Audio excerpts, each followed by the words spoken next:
Hello everyone, সবাই কেমন আছেন? নিশ্চয়ই ভালো আছেন, আমরাও ভালো আছি। আজ অনেক দিন পরে আমি একটা ছোট্ট ব্লগ নিয়ে এলাম। আশা করি আপনাদের ভালো লাগবে। এখন থেকে আমি চেষ্টা করব ছোট্ট ছোট্ট ব্লগ আপনাদের সাথে শেয়ার করার জন্য। আমি সন্ধ্যা থেকে এই ভিডিওটা শেয়ার করছি।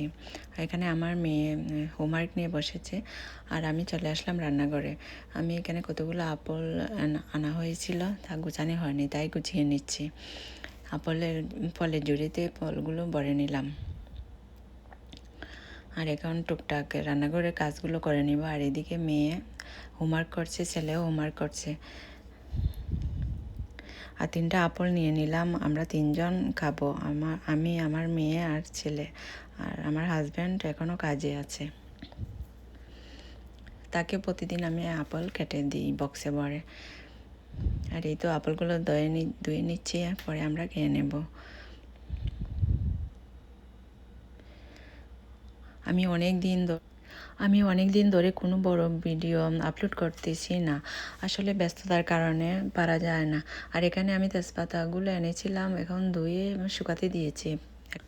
আমি এখন থেকে চেষ্টা করব একটু ভিডিও আপলোড করার জন্য, কারণ এত কষ্ট করে মনিটাইজেশন পেয়েছিলাম।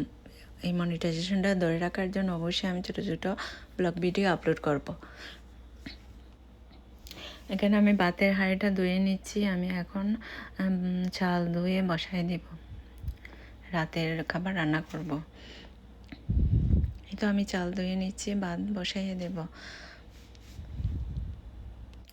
আজ অনেক দিন পর আমি একটা ছোট্ট ব্লগ শেয়ার করতেছি। কোনো ভুল ত্রুটি হলে ক্ষমা সুন্দর দৃষ্টিতে দেখবেন। আসলে ছোট বাচ্চা নিয়ে পারা যায় না ভয়েস দেওয়া। এখন আমার বাচ্চারা ওই রুমে আছে, তারা হোমওয়ার্ক করতেছে আর আমি এদিকে ভয়েস দিচ্ছি।